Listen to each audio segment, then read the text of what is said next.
Today we will be discussing. Hello everyone. Today we will be discussing a important topic from pharmacology जो कि बहुत important है NEET PG के लिए भी और एमबीबीएस लेवल पे भी, इससे यूजी लेवल पे भी मतलब क्वेश्चन आते हैं और ये हमारे डे टू डे लाइफ में यूज़ किए जाने वाला ड्रग है। आई थिंक सबको गैस्ट्राइटिस की प्रॉब्लम होती होगी, सब कोई खाता ही होगा।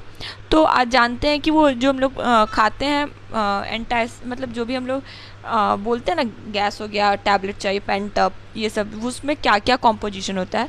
और आई रिक्वेस्ट एवरीवन कि जो भी देख रहे हैं ये वीडियो, वो एक बार किसी भी पेंटअप पैन 40 जो भी है इसका कॉम्पोजिशन देखिए कि कॉम्पोजिशन में क्या क्या होता है। तो टुडे आज का टॉपिक हम लोग स्टार्ट करते हैं प्रोटोन पंप इनहिबिटर। ये इसका क्लासिफिकेशन मैं ऑलरेडी करा चुकी हूँ, मतलब पीछे वीडियो होगा फार्मेकोलॉजी वाले में, तो आप लोग उसको देखिएगा। और हाँ, आप लोग वीडियो देखते तो हो लेकिन लाइक नहीं करते हो। अगर वीडियो पसंद आए तो खूब सारा लाइक कीजिएगा और नेक्स्ट टॉपिक कमेंट में बताइएगा। And sorry for the delay. So start with proton pump inhibitor. सबसे पहले प्रोटोन पंप इनहिबिटर, नाम से ही पता चल रहा है, प्रोटोन पंप इनहिबिटर, इसके नाम से ही पता चल रहा है कि ये प्रोटोन पंप को इनहिबिट करता होगा। ठीक है, तो ये इरिवर्सिबल होता है। रिवर्सिबल मतलब जो फिर से नॉर्मल हो जाए, इरिवर्सिबल मतलब कि वो नॉर्मल कंडीशन पे नहीं जाएगा। तो उसमें आ गया हमारा इरिवर्सिबल इनहिबिटर होता है किसका, हाइड्रोजन पोटेशियम ATPase पंप का। ठीक है, और इसको हम लोग ये काम करता है बाय सुसाइड इनहिबिटर के थ्रू। इसका काम होता है, ये आता है, काम करता है और चला जाता है। हिट एंड रन ड्रग भी बोलते हैं। जो भी प्रोटोन पंप इनहिबिटर होता है इसको हम लोग हिट एंड रन ड्रग बोलते हैं। अब इसमें क्या क्या आता है, dexrabeprazole, ilaprazole, lansoprazole, rabeprazole, omeprazole and pantoprazole. इसका ट्रिक मैंने याद कराया था, ओम रब के घर पैंट लेंस लगा के पैंट पहन के गया, तो उससे आप लोगों ने याद किया होगा अगर क्लासिफिकेशन वाला वीडियो आपने देखा होगा तो। और अगर नहीं देखा होगा तो बोल देना, मैं कमेंट सेक्शन में पिन कर दूंगी या कम्युनिटी पोस्ट कर दूंगी, उससे आप लोग देख सकते हैं कि कौन सा वीडियो कहाँ पे है और आप लोग के लिए इजी रहेगा। तो ये सारा होता है इसमें। और इसमें ये सारा होने के बाद देखते हैं इफ़िकेसी ऊपर से नीचे जाए तो सेम ही रहती है सबकी, मतलब ये सब सेम इफिकेंट होते हैं और इनकी पोटेंसी डिफरेंस होती है। मतलब अगर हम लेंसोप्राजोल दे रहे हैं, अगर हम उसको 20 mg दे रहे हैं तो पेंटोप्राजोल को हमको 40 mg या 60 mg देना होगा।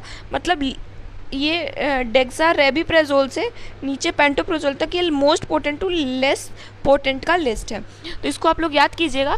और ये इंपॉर्टेंट है, पीजी में कभी काल का क्वेश्चन आ जाता है। अब दूसरा बात करते हैं कि हम लोग इसको रूट कैसे देंगे।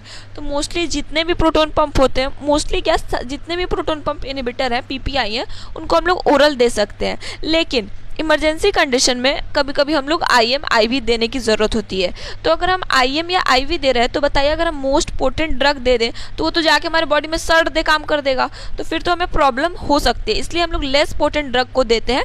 इसके पीछे का लॉजिक ये है कि वो आराम से जाके काम करे, मतलब जाके तुरंत काम करे। अगर किसी ड्रग को हम लोग ओरल लेते हैं तो ये तो सबको पता है कि इफिकेसी वो इंजेक्टेबल्स की ज़्यादा होती है, तो ये तो इसकी इफिकेसी ज़्यादा होगी और इफिकेसी तो सबकी सेम है। लेकिन अगर हम ज़्यादा डोज में दें तो वो बॉडी के लिए हार्मफुल होगा, उसके साइड इफ़ेक्ट्स भी होंगे। इसलिए हम लोग लेस पोटेंट मतलब कम डोज में उसको देते हैं। ठीक है, तो हम लोग उसमें देते हैं पेंटोप्राजोल, ओमिप्राजोल और रेबिप्राजोल, मतलब नीचे से ऊपर की तरफ, जो इसमें था उससे ऊपर की तरफ, इन तीनों के ऊपर की तरफ हम जाएंगे। अब देखते हैं कि प्रोटोन पंप इनहिबिटर की प्रॉपर्टीज़ क्या क्या होती है। पहली बात, जितने भी प्रोटोन पंप इनहिबिटर होते हैं वो प्रो ड्रग होते हैं।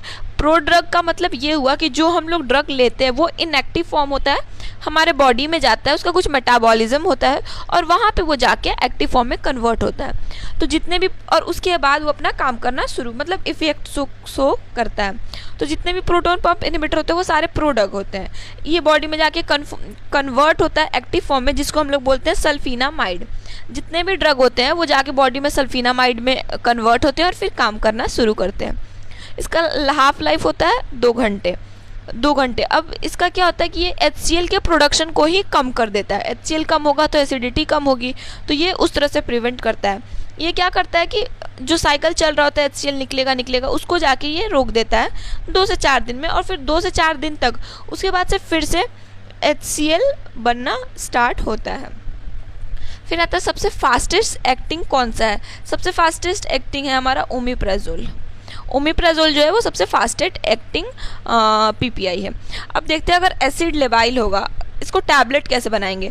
तो हम प्रोटोन पंप इनहिबिटर है, अगर हम प्रोटोन पंप इनहिबिटर को लिए, नॉर्मल हमने कोई भी टैबलेट लिया और ले लिया, नॉर्मल टैबलेट है, तो वो हमारे बॉडी में गया। बॉडी में तो कुछ भी खाना खाने के बाद पता है कि एसिड रिलीज होता है, जैसे HCl रिलीज हुआ स्टमक में, HCl रिलीज हुआ तो वो प्रोटोन पंप इनहिबिटर को डिग्रेड कर देगा। उसके बाद वो इंटेस्टाइन में जाता है, उसके बाद वो एंटर करता है, मतलब पेराइटल सेल के थ्रू काम करता है अपना। लेकिन जब ब्लड में जाने के बाद, लेकिन जब ऐसा हो रहा है कि वो डिग्रेड कर दे रहा है, तो फिर तो वो अपना इफेक्ट शो ही नहीं कर पाएगा, क्योंकि वो तो डिग्रेड हो गया। तो इसलिए जो भी ये टैबलेट होते हैं, इसके देखिएगा कि आप टैबलेट लीजिएगा, उसके पीछे लिखा हुआ रहता है एसिड रेजिस्टेंट या एंटेरिक कोडेड टैबलेट, या कैप्सूल के फॉर्म में ही आता है, क्योंकि वो रेसिस्टेंट होता है HCl से। तो वो रेसिस्टेंस होता है, मतलब HCl उसको डिग्रेड नहीं कर पाएगा। तो HCl डिग्रेड नहीं कर पाएगा तो वो अपना काम आराम से कर पाएगा। उसका जो काम है HCl को रोकने का, वो करेगा। अब मान लीजिए हम घर पे गए, घर पे जाते ही हमको कोई मार दिया, तो हम अपना काम कैसे करेंगे? पहले हमको अंदर तो जाने दो, तब तो हम जाके अपना जो करना है मुझे वो करेंगे। इसलिए इसको हम लोग एसिड रेजिस्टेंस एंटेरिक कोडेड या फिर कैप्सूल के फॉर्म्स में आता है पीपीआई। अब इसको लेते कैसे हैं? एम्प्टी स्टमक लेते हैं। एम्प्टी स्टमक क्यों लेते हैं? क्योंकि उस टाइम सिक्रीट नहीं हुआ रहता, ये जाके अपना काम करता है, मतलब इनहिबिट करता है हाइड्रोजन और पोटेशियम के ATPase को तब तक, ताकि और एसिड जनरेट ना हो, मतलब रिलीज ना हो, तो उतना वो ना हो। क्योंकि एम्प्टी स्टमक में जो बार बार मैं सोडियम बोल रही हूँ, इसके लिए सॉरी, सोडियम नहीं है, हाइड्रोजन पोटेशियम ATPase पंप जो है, इसका मैक्सिमम एक्सप्रेशन होता है। इसलिए वो हम लोग एम्प्टी स्टमक लेते हैं। मिनिमम हम लोग को 30 मिनट बिफोर फूड तो लेना ही चाहिए। अब देखते हैं इसका फार्माकोकाइनेटिक्स क्या है। जितने भी प्रोटोन पंप इनहिबिटर है, ये बोली ना कि लिवर में जाके मेटाबोलाइज होता है, तो ये जाके मेटाबोलाइज होता है, एक एंजाइम होता है CYP2C19। इसको याद रखने के लिए CYP2C19। अब ये इंपॉर्टेंट PG के लिए, तो आप लोग इसको देख लीजिएगा। तो ये उसके थ्रू मेटाबोलाइज, उस एंजाइम के थ्रू ये मेटाबोलाइज होकर सल्फोनामाइड में कन्वर्ट होता है। मैक्सिमम जो होता है, सबसे ज़्यादा CYP का इनहिबिटर कौन होता है? तो ओमिप्राजोल, ठीक है। और सबसे लीस्ट कौन सा होता है? तो रेबिप्राजोल। उसके बाद आता है हमारा पेंटोप्राजोल। उसके बाद से हम लोग, हाँ, ड्रग इंट्रैक्शन पे हम लोग का अलग से क्लास में एक ले लूँगी, मतलब एक वीडियो बना दूँगी मैं, जिसमें मैं बताने की कोशिश करूँगी आप लोग को कि क्या क्या ड्रग इंट्रैक्शन है और कैसे देना चाहिए। तो इसके लिए ये ड्रग इंट्रैक्शन है, एक ड्रग है क्लोपिडोग्रिल। ये हमारा प्रोडक्ट है, ये भी हमारा CYP2C19 से मेटाबोलाइज होता है और ये भी एक्टिव फॉर्म में कन्वर्ट होता है। लेकिन ये जो होता है एक एंटी प्लेटलेट ड्रग होता है, जिसको हम लोग यूज़ करते हैं MI और स्ट्रोक पेशेंट में।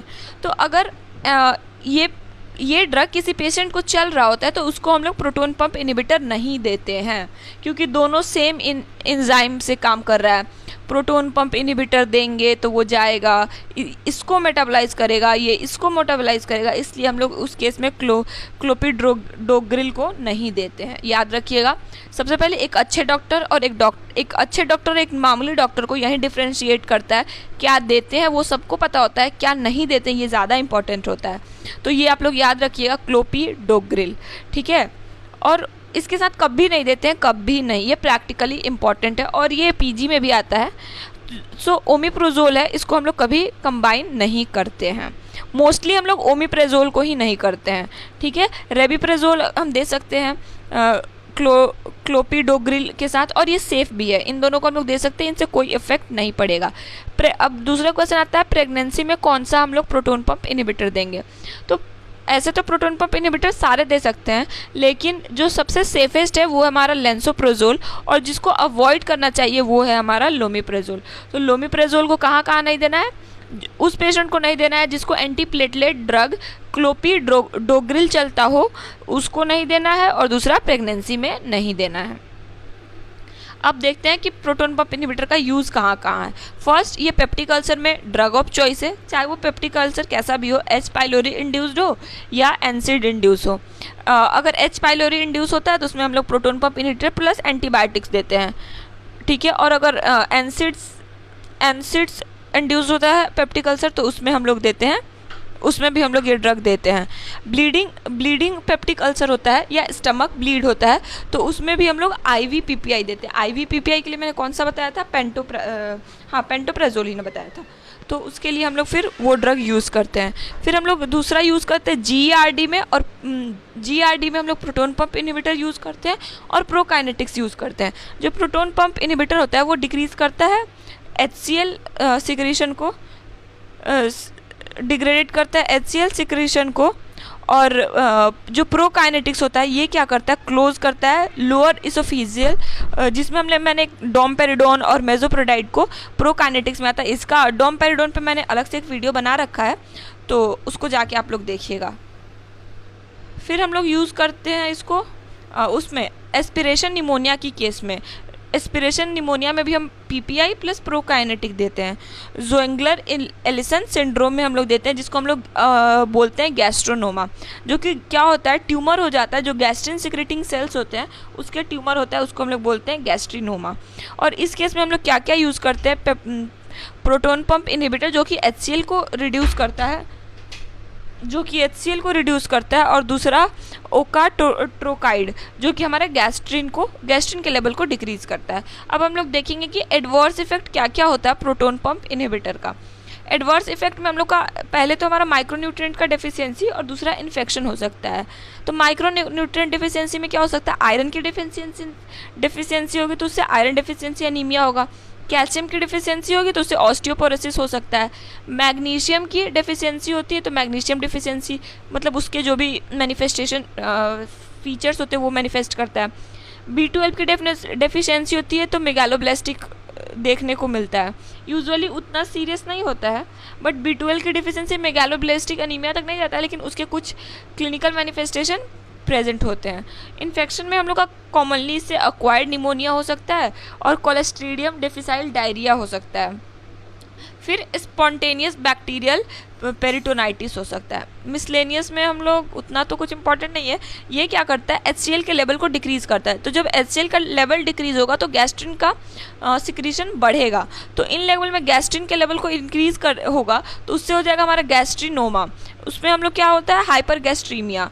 फिर गैस्ट्रिक पॉलिप, गायनेकोमेस्टिया। हाँ, एक और बात, जो CYP2C19 यही था ना, हाँ ये जो CYP2C19 नहीं, लेकिन जो CYP एंजाइम है वो रिस्पॉन्सिबल होता है टेस्टोस्टेरोन और एस्ट्रोजन के प्रोडक्शन के लिए।